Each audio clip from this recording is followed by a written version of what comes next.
ಬರಲಿ ಒಂದ್ಸಲ ಕಂಪ್ಲೇಂಟ್ ಆದರೆ ಅಂತ ಜಾಗಕ್ಕೆ ಅವರು ಪರ್ಮಿಷನ್ ಪುಸ್ತಕ ಕೊಡೋದು ಬರಲಿ ದಯವಿಟ್ಟು ನಾನು ಕೇಳ್ಕೊಳ್ತೀನಿ ಅಂತ.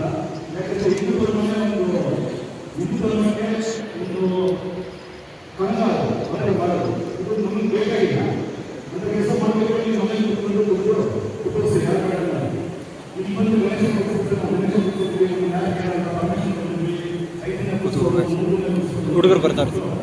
ಅಲ್ಲಿ ನಾವು ತಪ್ಪಾಗಿ ಗಣೇಶ ಹೆಸರಿಗೆ ಭಗವಂತನ ಹೆಸರಿಗೆ ತಪ್ಪು ಕೆಲಸ ಮಾಡಬಾರ್ದು. ಇಷ್ಟೇ ನಾನು ಹೇಳೋದಕ್ಕೆ ಇಷ್ಟಪಡ್ತೀನಿ. ಮತ್ತು ನಾವು ಇಲ್ಲಿ RSS ಇಂದ ನಾವು ರಾಜನಿಗೆ ಸಾಯ ಮೂಲಕ ನಾವು ಗಣೇಶ ಕೂರಿಸ್ತಾ ಇದ್ದೀವಿ. 5 ದಿನ ಕೂರಿಸ್ತಾ